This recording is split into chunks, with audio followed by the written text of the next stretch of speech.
Hello, everyone, and welcome to a new show on the Routing Loop. Um, I'm Alex. I'm a networking specialist solutions architect at AWS, and here we are again, gathered together to talk about one of my favorite topics, which is VPC Lattice, API controller, browser controller, all the good stuff. So, for those of you who are old friends of the show, and I already see a bunch of you here. Hi, Dominic. Um, Hi, X1 Autumn. Thanks for joining us.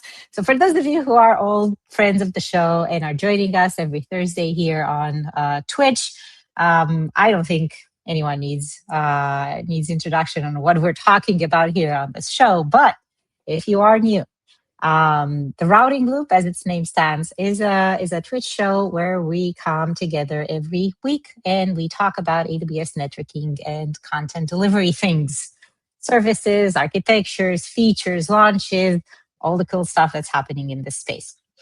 Now, you will argue probably, and hello, Ken, good to see you. You will argue probably that, hey, EKS, Elastic Kubernetes Service, Gateway API controller, these are kind of not like networking things, right? Are they like application things? Stay tuned with us. They are actually very, very tied to networking. So we're going to be diving into all of this today. However, before I go rambling around more around all the cool things around Gateway API controller and Lattice, I have two guests with me today. Satish, Pablo, do you want to go ahead and introduce yourselves? Great. Thanks, Alex. Good to be here. I'm the product manager for VPC Lattice, so looking forward to this. Yes, Satish is the person that I stress out the most on AWS side. I think he already had nightmares with me pinging him on Slack on like, when are we going to have this feature in Lattice? It's all good. It's good stress. Good stress. Okay, I don't know if there's such thing as good stress, but let's keep it to that. Just as a reminder, we cannot talk about roadmap here on the show, but we can slightly hint about things that we see as important to all of you, and we highly encourage you to put all those things that are important to you in the chat. So we have the chat right here. We're here to answer your questions. We're here to hear your feedback as well. So please do use the chat. With great power comes great responsibility. So use it wisely. Pablo. Hello, everybody. Pablo Sanchez, a networking specialist solutions architect based in Madrid. You can see a little bit of the city from here. Yes. Nice to be here again. Nice, awesome. Well, it's still daylight in Madrid. Like, what time is it? Give it 30 minutes. It's 8 p.m. So give it 30 minutes, but we're good. 8 p.m. Well, I highly appreciate the fact that you've joined us today on the show.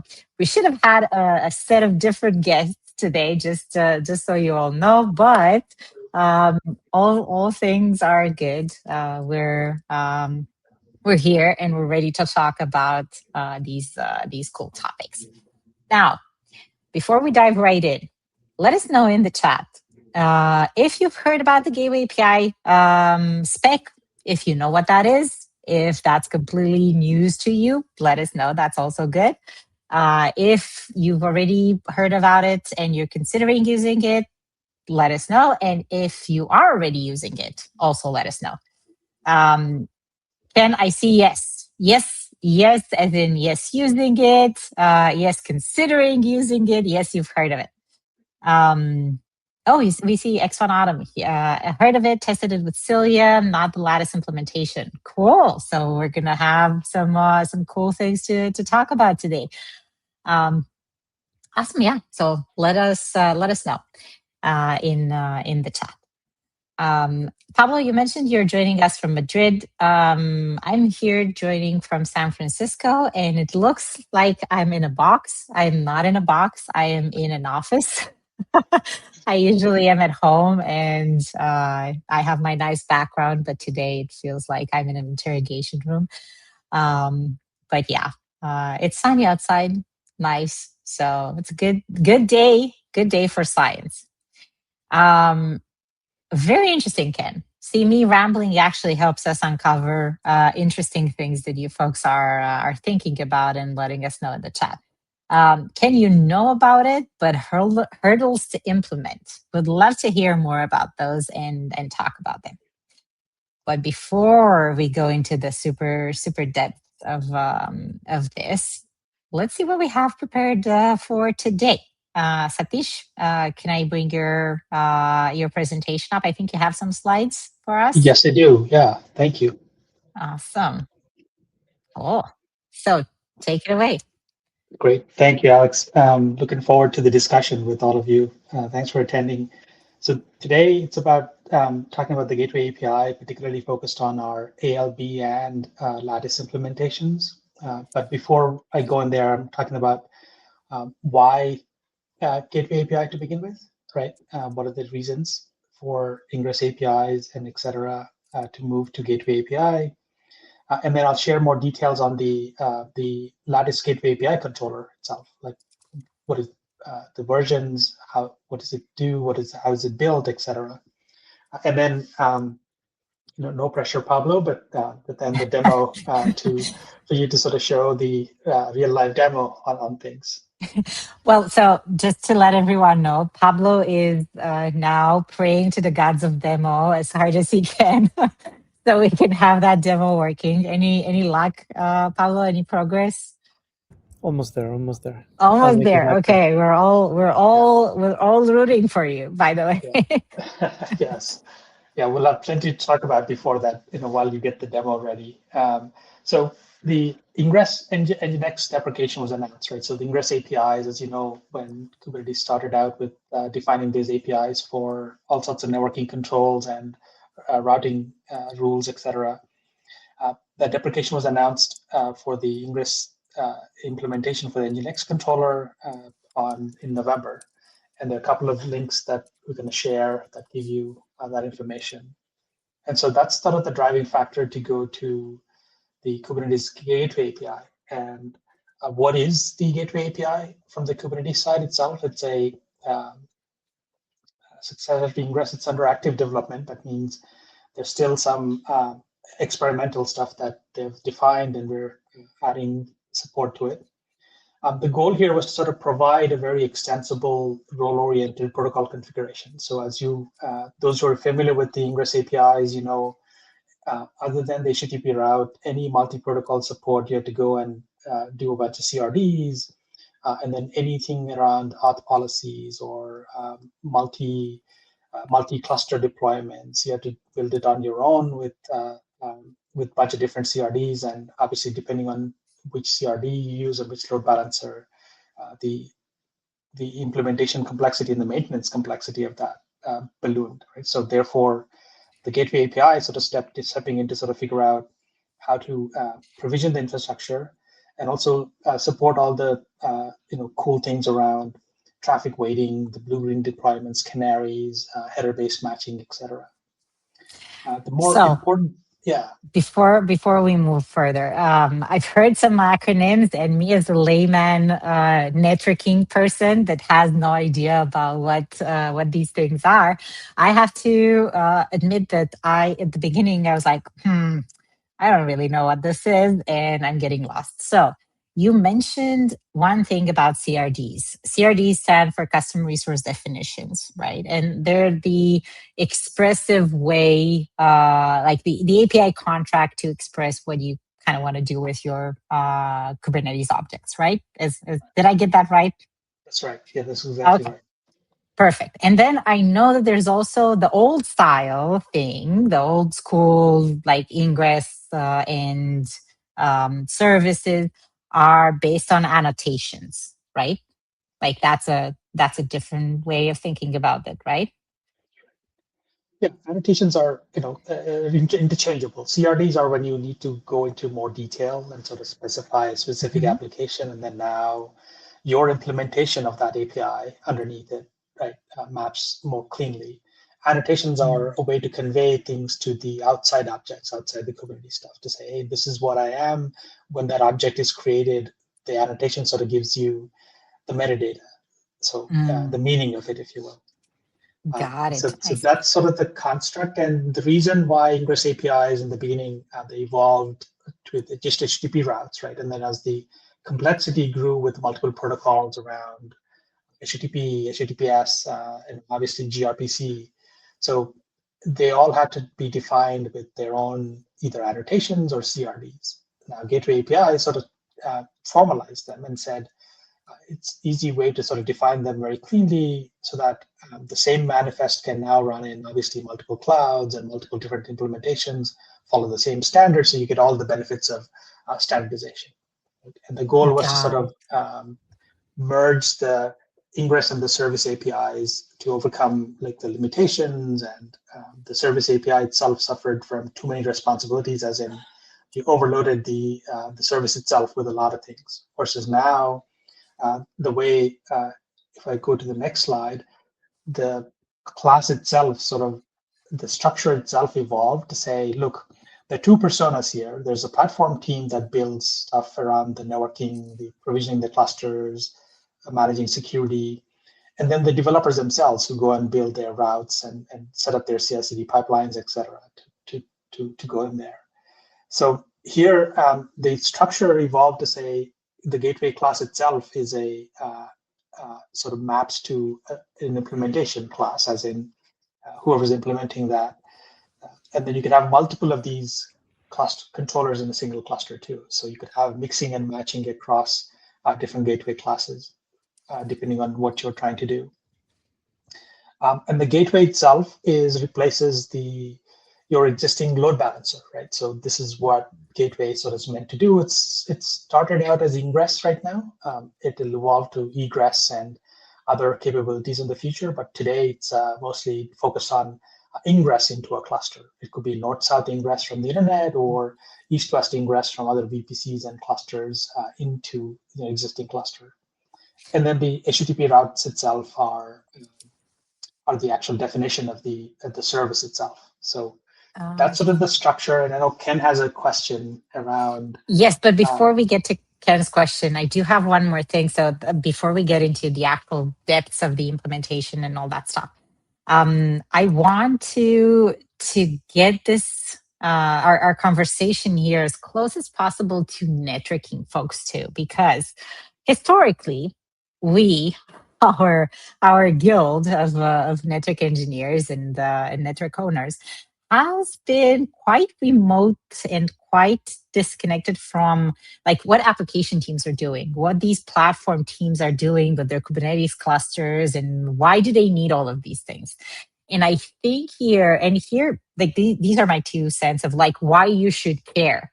You, as in all of you here looking at us today and hearing this, why you should care about the Gateway API spec, and why you should care about the standardization, and why you should care about this role-oriented kind of approach to managing clusters and applications in a network.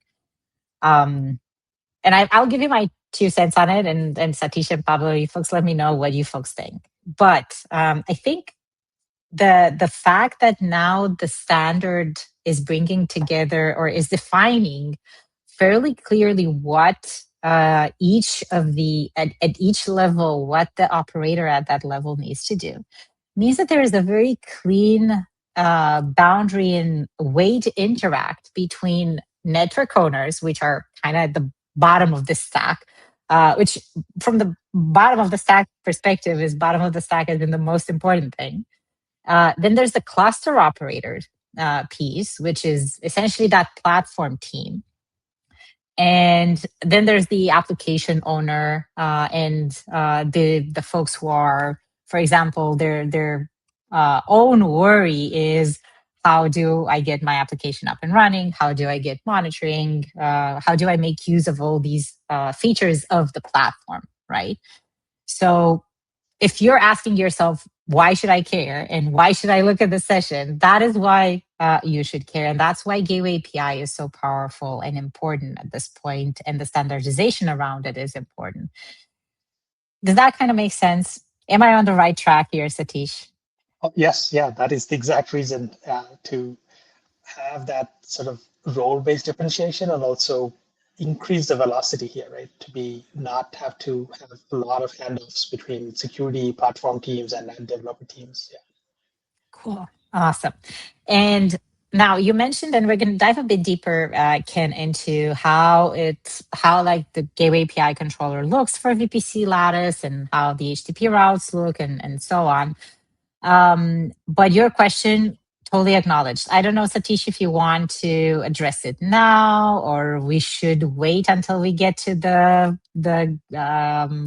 more in-depth definitions of and concepts around the HTTP route. Yeah, let's get to the in-depth concepts, and then happy to go into that detail, Ken, and also want to understand exactly what number of pads and stuff is. So yeah, interesting problem for sure. Now, there's one more question. There's one more question from X1 Autumn, and I have to admit that I have no idea what this is, so I have to go do my research. Does Gateway API implementation for Lattice also support parts of the Gamma initiative? I don't know what the Gamma initiative is. Yeah, the Gamma initiative is coming from the service mesh side, right? Like customers are asking for a service mesh level constructs being added to the Gateway API spec to increase the spec itself to do that. So that was spun off as the Gamma initiative to go and add these types of enhancements. So those are still experimental. So depending on the type of the initiative that's been going on for east-west traffic within that, you could say within the Lattice implementation, if you are running the Gateway API with a bunch of clusters acting in the same VPC in the same cluster, then that looks like a service mesh to us.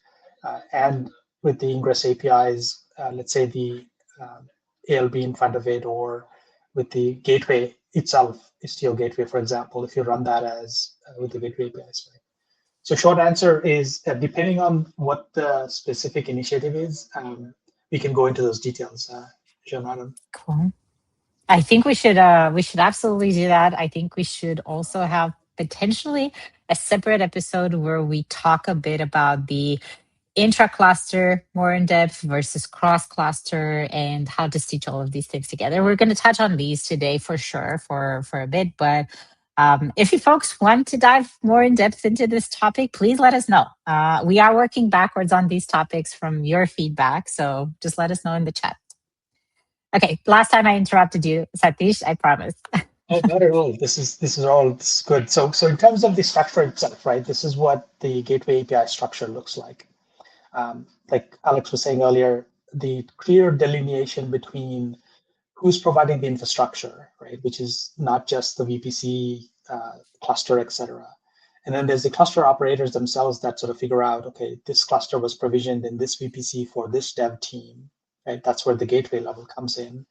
And then the developers themselves focus just on the TLS route, HTTP route, their specific application that they care about, or multiple applications that they care about. So this makes it easier in terms of, like, you can imagine when the deployment manifest is created, developers can just focus on their TLS routes. Before, with Ingress APIs, they had to merge their existing definitions and CRDs into a single manifest, versus now you could have a different manifest sort of running, creating different things, and then have that be very clearly delineated between the two, right? So that's the structure, and I'll go into in more detail. If you look at the existing Kubernetes objects, right, load balancer objects, in the Ingress APIs, it started out with layer 4 load balancing, very simple. When you say service types equals a layer load balancer, you get the layer 4 load balancing, right? So very simply, TCP-based load balancing as an NLB gets spun up in the load balancer controller today for the Ingress APIs. And then if you say Ingress types equals load balancer, then we spin up the ALB in the load balancer controller for you with the descriptions around having a layer 7 support for your services. So here you can see, based on the actual the spec, the rules, and the backend, think of these as what the API definition had before. But you also notice that here there's no if you have to define any certificates for HTTPS services, etc., then you have to do CRDs and annotations, any auth policies, any other specific routing rules that you want to configure. That sort of changed in Gateway API, and that sort of gives you that additional capability already, and it supports multi-protocols, like I was saying before, layer 4 through layer 7. And then you have different ways of specifying the rules and the backend refs, parent refs mapping to the gateway itself, right? And so in terms of implementation, what happens later next is the how we decide what data paths to create based on these, right? So if it was L4, sometimes we create a classic load balancer, sometimes NLB, depending on the actual CRD you told us in the ingress APIs. And then if it's an ingress, then they spin up the ALB in front of your clusters, depending on where they're running. And these are all still ingress APIs, right? So you still have to do one cluster, single cluster at a time.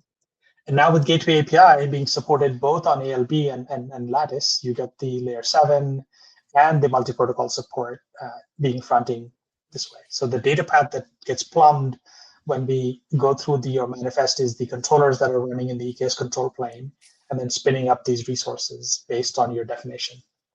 So that's what's going on underneath. Now, if you look at what we take this and the Gateway API spec and map to what happens in Lattice, right? So because this is critical to understand that the gateway class itself maps to a Lattice Gateway API controller. If it's an ALB, it'll map to the ALB controller.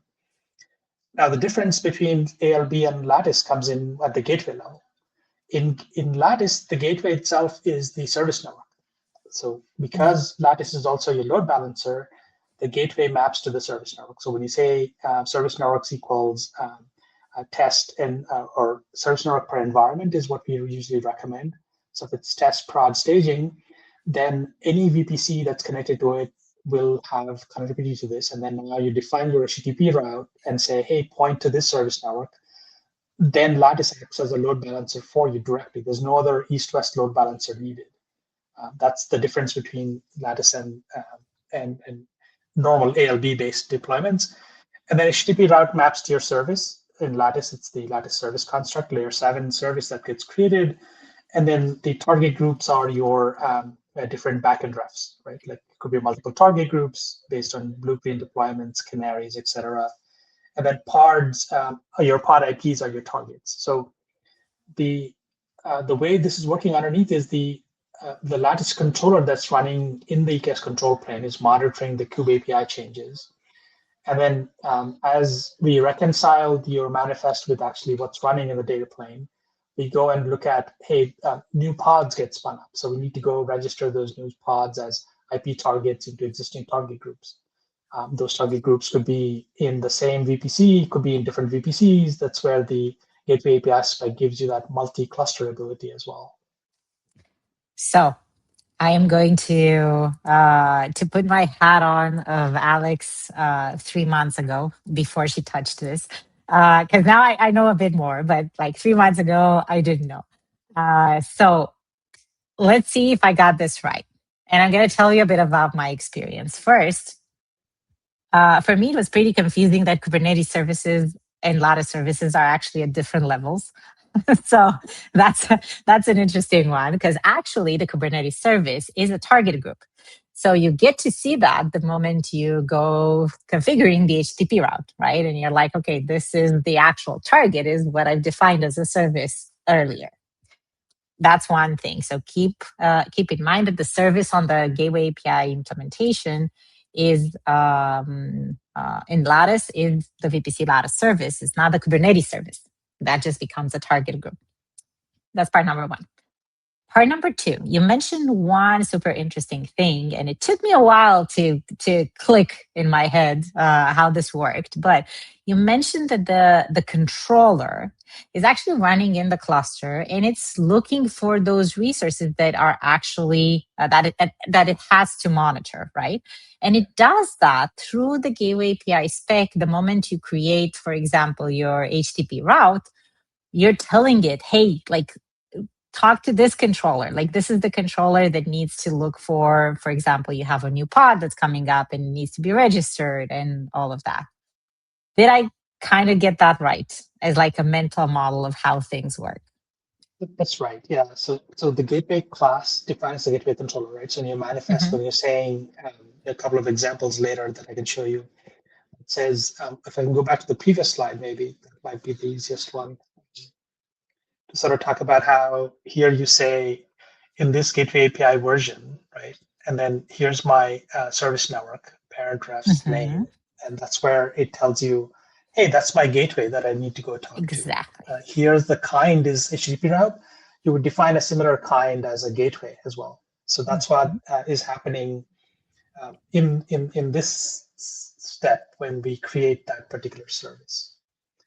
Perfect. So the whole goal is to keep the very Kubernetes native experience, right? There's no other APIs to define. You define your deployment manifest. You are working with Kubernetes APIs. And so all of that is being translated into, oh, you are in the gateway class of Lattice gateway controller. So we're going to go create Lattice constructs, service network, service, etc. If you deploy this with ALB, it'll create the ALB level constructs, like in the next slide that I'm going to show you, which is exactly the same construct sort of mapped into what happens on an ALB, right? So here the gateway would be the actual load balancer, just like the Ingress API's load balancer controller spins up a load balancer. Here we're spinning up the ALB, and then the TLS, in this example, TLS route or HTTP route points to the listener, and then the service is the target group. Yeah. Right? That makes sense. There's a question from X1 Autumn, and I think this question sends us a bit to do a bit of whiteboarding. So what do you folks think? I can bring up my whiteboard because I think we need to clarify this a bit. And you folks let me know if you can see my screen, actually. The whiteboard is up. Yeah. Okay, perfect. Awesome. So let me see if I got this right. And let me see if I can answer, or we can all collectively answer X1 Autumn's question. So this is my VPC, right? My service network lives here. Okay, let's call it, I don't know, the dev service network, right? You could have many of these service networks, by the way. You don't have to have just one or just one per environment. Really important. Now, in my VPC here is where my cluster lives. So this is my cluster. And this cluster runs here the nice controller. I'm going to put it as a cube here, the Gateway API controller for VPC Lattice. VPC Lattice.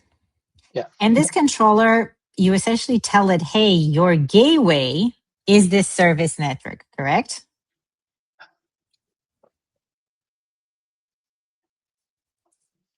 Are you folks still with me? We are. Like, let's okay. see the people We are. comment section. We are waiting. Okay, you're waiting for it. Okay, perfect. So now here in my cluster, I have some pods. Let me see if I can draw some nice pods in here. Pod 1 and pod, I wanted them to look nice, but they're not looking nice. And this is my service, right? Service, like Kubernetes service. Okay, it's service here. Let's call it cart. Okay, because that was the example that that you gave, Satish, right? Yeah. So now this cart service is essentially something that when the moment you define an HTTP route, right, on this controller, like you say, I have an HTTP route. This HTTP route translates into a VPC Lattice service that is associated with the service network. So this is service network service association, right? You folks know about that. Okay. And the target of this is target group 1. It's actually the Kubernetes cart service. Correct? That's right. Yeah. Perfect. And then how do you call cart is what in the HTTP route itself, right? Yeah. Perfect. So let's say that this is card.api.example.com, right? This is the custom name. Now, if you go into the Lattice console, for example, you're going to search for card.api.example.com and you're going to see it there. It's going to have that custom name, and all will work. Now, if I have, like, does this part of this clarify a bit, X1 Autumn, around how a service is exposed from the cluster? I hope so. Now let's take the example where inside of this same cluster, I have another Kate service, payments,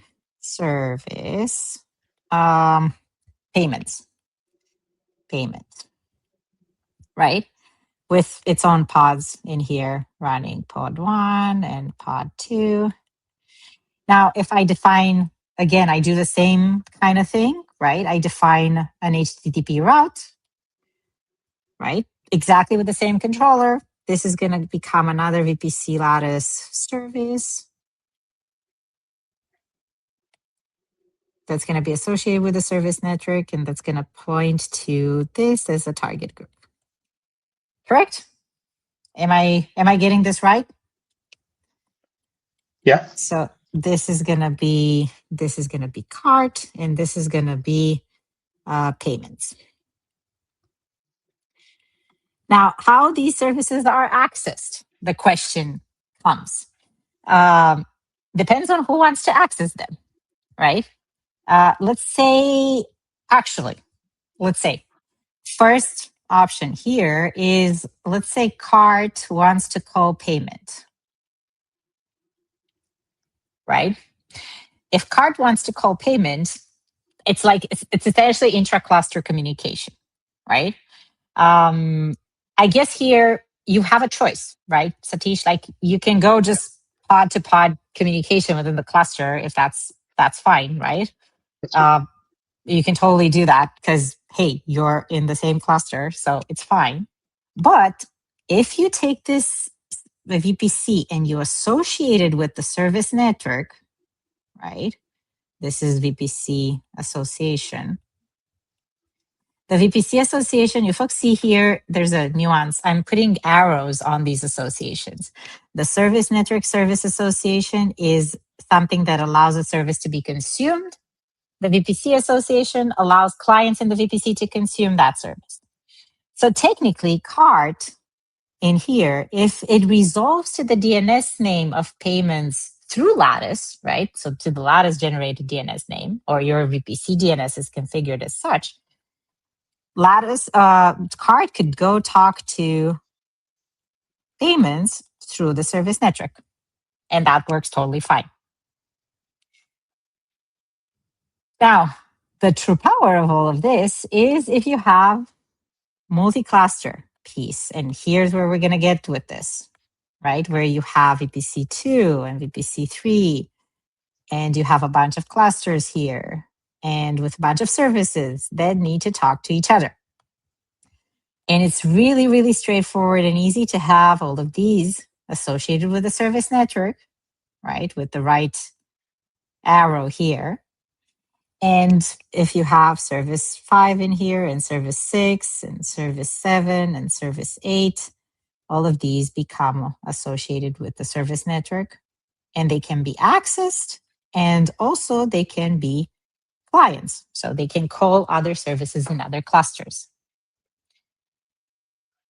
Did I get that right? Yes, and just to go deeper, Alex. So to John Adam's question, right? So how does traffic come that is destined for cart, for example, coming from VPC3 in your example? How does that get to it? Because what is the target when there's no load balancer, right? That's the sort of the question here. So good one. Yes. So here, let's say service 8 is a client, and service 8 wants to talk to payments, right? So our service 8 here wants to call payments. Now, Surface 8 is going to go do a DNS query, right, to the Route 53 resolver. It's going to get the lattice IPs for payments, which is something like 169.254, et cetera, et cetera. So it's going to get the IPs back, and then it's going to create a packet. And that packet is going to go to the service network, right? The packet is going to be IP source, IP destination. Not actually, these actually don't matter. But you're going to have host header, payments.example.com, right? Which is the actual service that I'm trying to call. And Lattice goes in and says, okay, cool. What is your host header? Lattice does host header-based routing, right, for layer 7 services. So it looks at the host header and says, okay, we need to get you 2 payments. Is payments.example.com a service associated with this service network? Yes, it is.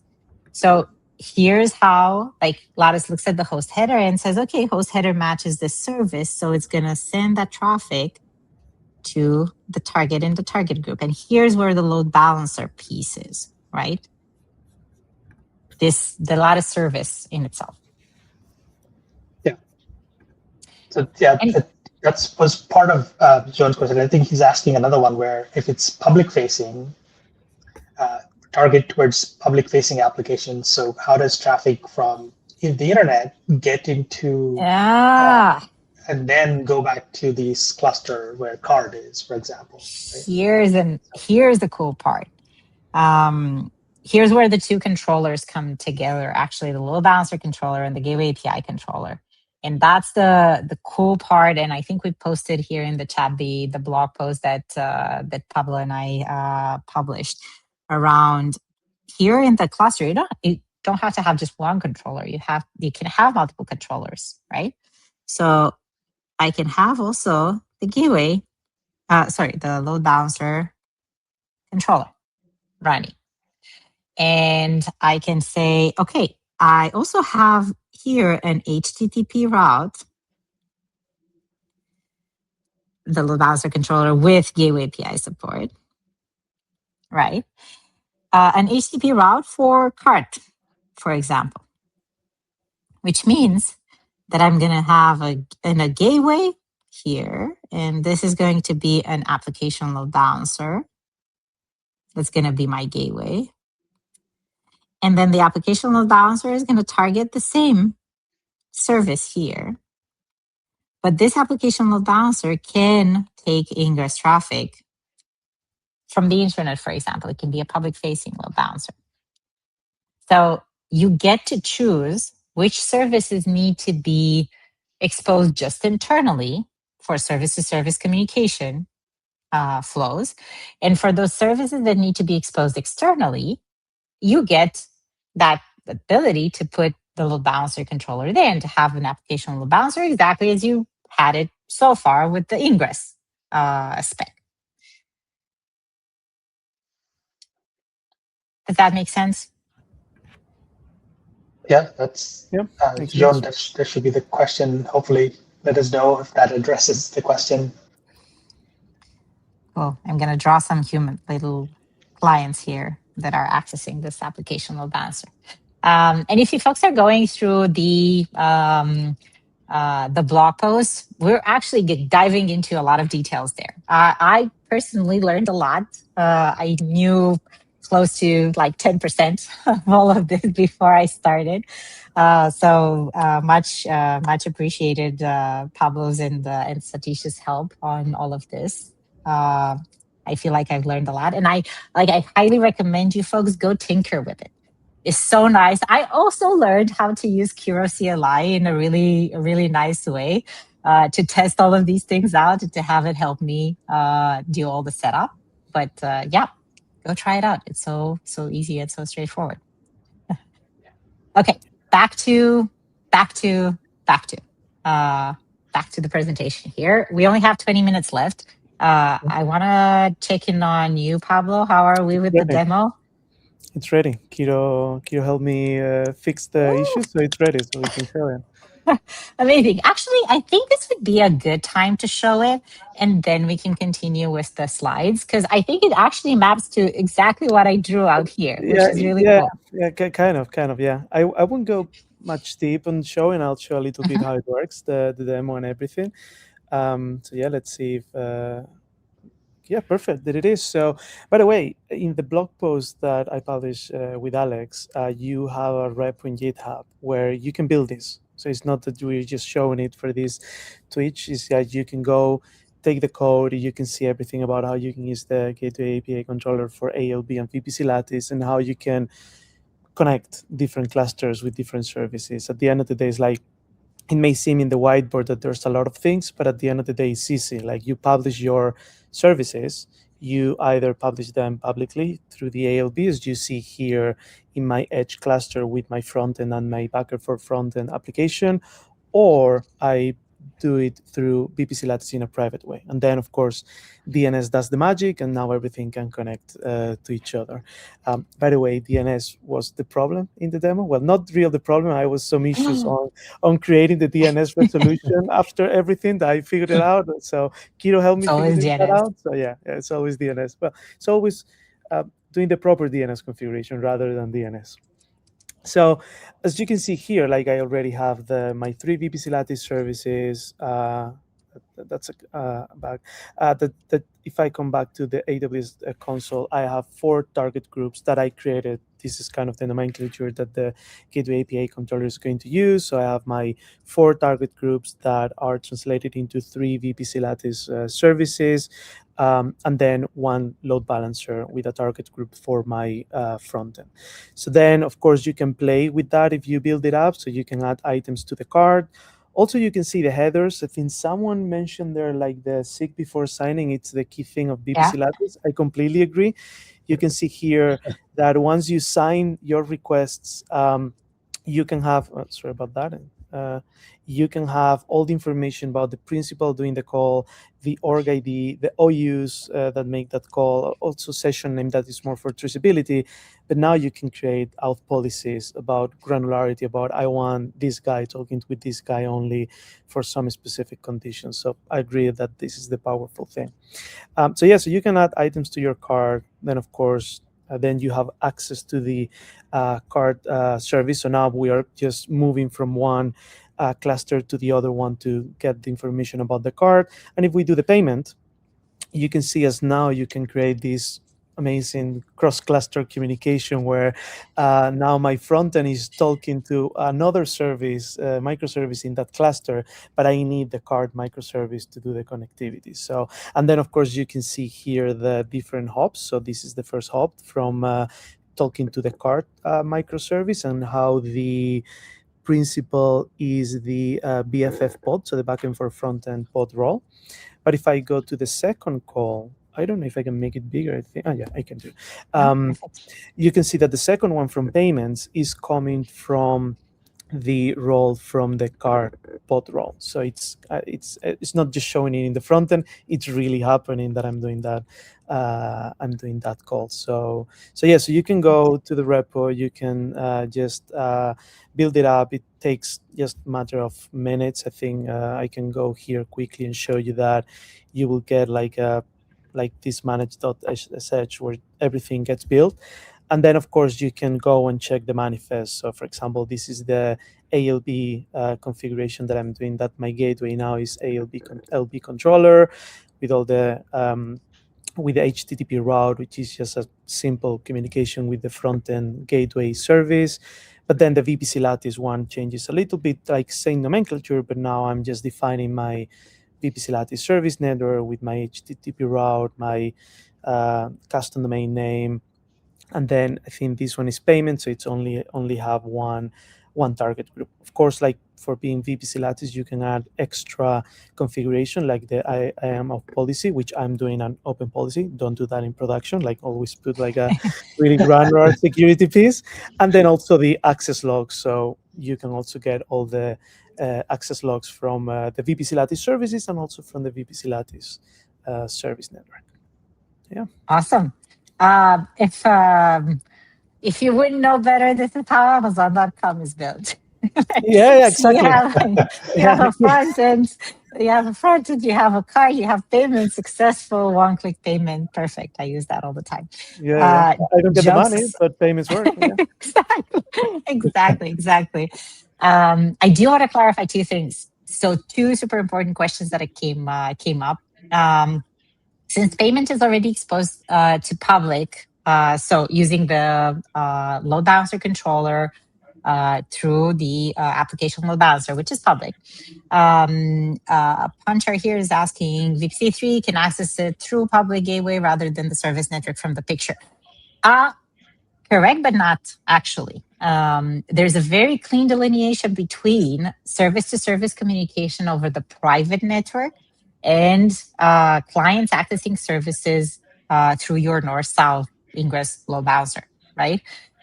Ideally, you would have that clear delineation in your internal environment. Like, not all services should be exposed to the public internet.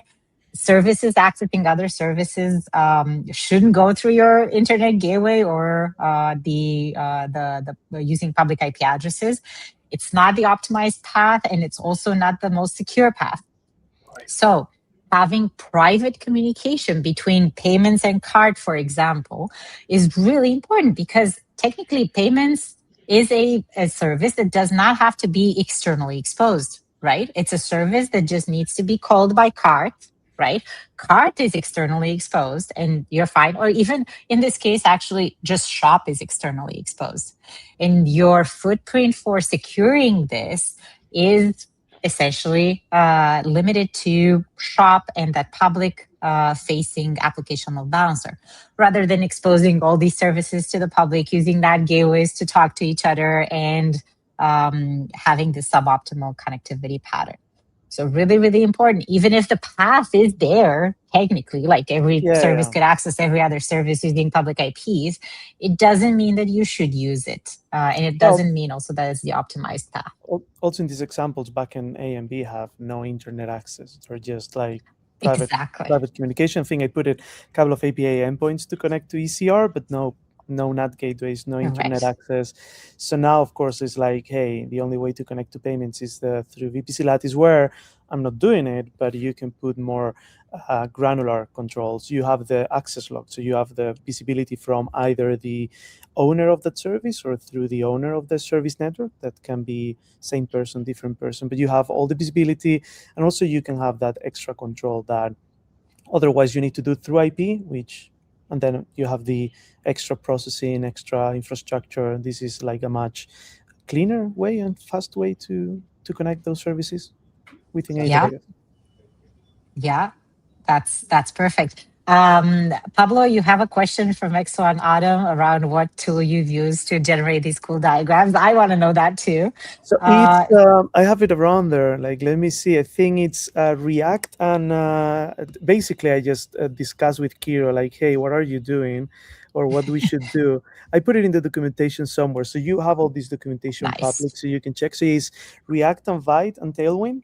And definitely hours and hours talking with Kira about, like, I want it this way, I want it this way. At some point, I discovered that it reads really well pictures, so I just did the drawing, put it there, and it just like creates everything. So yeah, it wasn't Pablo, it was Kira, while Pablo was just like throwing random prompts around.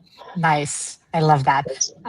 There's one super, super important question, and I would love for us to tackle it. How would you tackle external authentication via ALB using the authentication option and pass the authorization token through to Lattice? This is really cool because in ALB, if I'm not mistaken, you can add that header, correct? And then in Lattice, you can do authorization based on that header. That's right. That's exactly right. Yeah. You could, like the auth header with the bearer token, you could use that header value and say, hey, authorize this or not, right? You could pass it from ALB all the way to the backend. We did one better too. Like you can, in addition to that end user auth header token, the JOT token that's in the auth header, right?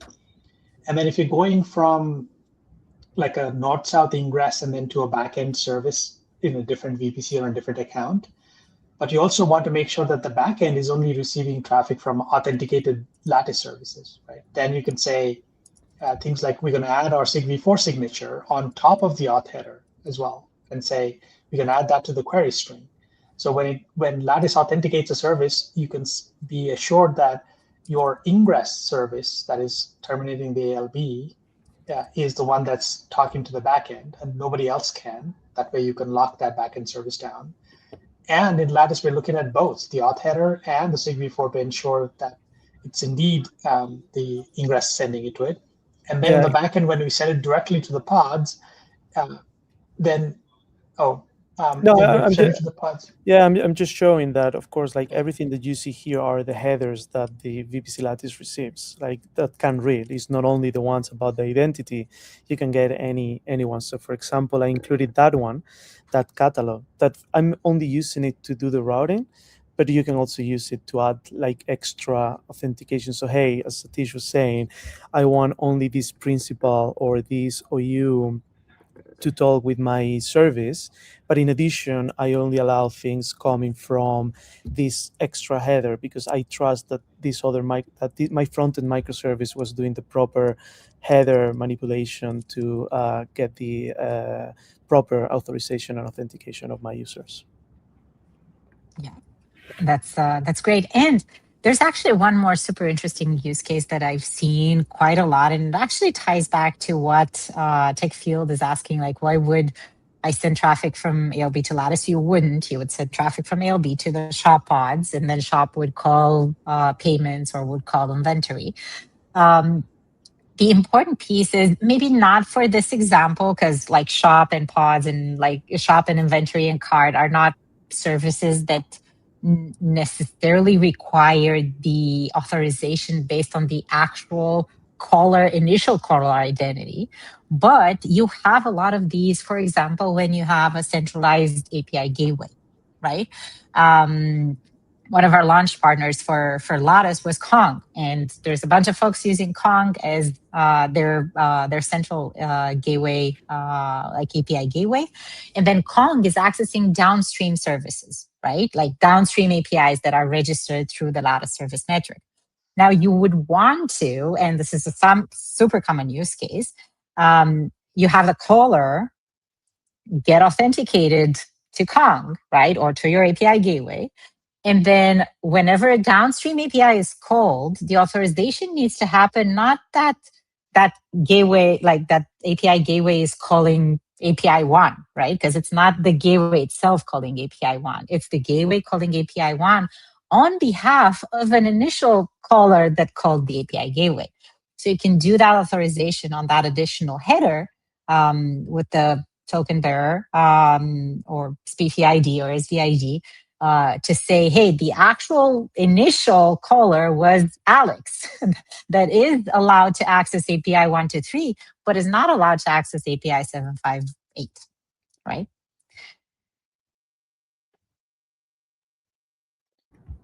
And yes, Ken, different authorization levels. Exactly. It's essentially the first authorization piece on the front end, on the application load balancer.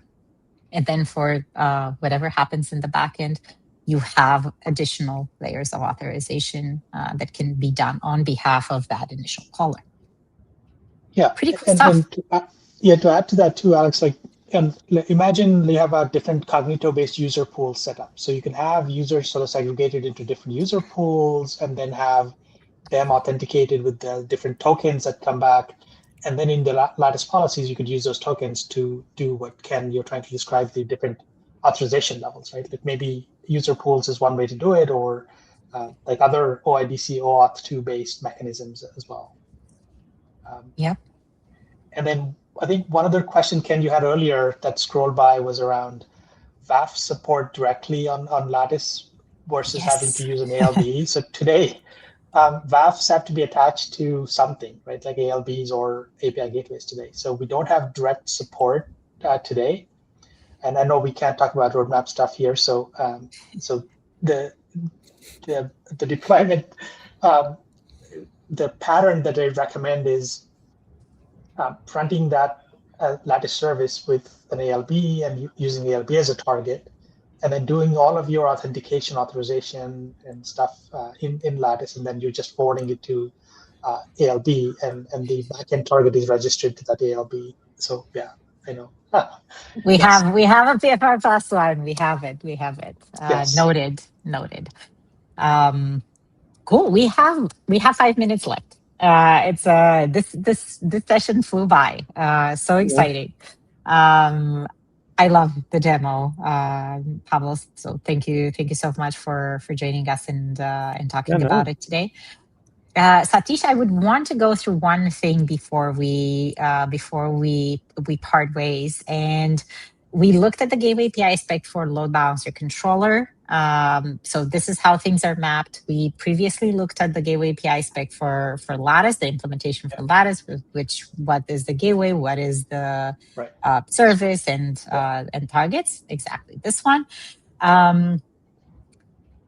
We should absolutely have part two. Any parting thoughts? Any things that you want everyone who's been around with us? Quite a lot of folks today. We have a big audience on this topic, so I think we should absolutely do a part two. Anything that folks should take away besides what we have in our blogs and what we've talked about today? I quickly wanted to focus on the controller itself, right? We are at the 202 release, and we have added a bunch of different things in that releases continuing. We plan to do a monthly cadence on this. So the cool thing to sort of look at in the 202 was the automated certificate discovery. So today, before the 202 release, what you had to do was to sort of take your ACM certificate arm and add that in the deployment manifest. Right? So you had to discover the certificate, and then when certificates got rotated, you had to keep updating those arms to sort of tell us, hey, here's the new certificate. Now use that for this HTTPS service that you're doing. But the feature that we just added was the controller goes and looks up the ACM based on your host name and tries to find the closest match, even one subdomain level matching that we support, to go and find the actual ARN. And it does that incrementally, periodically, so that you don't have to say, hey, keep adding the certificate ARNs to the deployment manifest.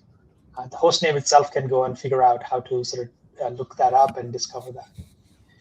So things like those, where we keep enhancing those. So my request here is to keep track of 202 release and others, and then Alex posted the link to our GitHub repo, and add any issues you see, we're addressing them pronto, as fast as we can. And there's a bunch of cool features that are coming up on the controller too. So think of us, giving us feedback directly instead of the PFR +1. Think of this as a GitHub-based, feedback directly on the controller. Issue +1. Yes, issue +1. That's awesome. Cool stuff. Yeah. And we'll do a deeper dive on, I had a couple of slides on how the controller itself works. How do we reconcile? How do we, improve the speeds? And today we have the grace termination periods of less than 60 seconds. And pre-stop hooks should be no more than 15 seconds. So this speeds up your blue-green deployments or rolling deployments or canary deployments. And we also support with Argo, and Argo rollouts with the Gateway API spec is supported. So there's a bunch of blogs we can share, and we'll send that over, or please reach out to us, and we'll happy to share all the different content. And Ken, you also asked a question around the deployment, the examples of what I was describing earlier with the authentication, dual authentication structure. Right? So happy to share those blogs with you. Yeah, that's awesome. We are right on time. Thank you all so much for the time today. Thank you for the amazing session, and see you next week.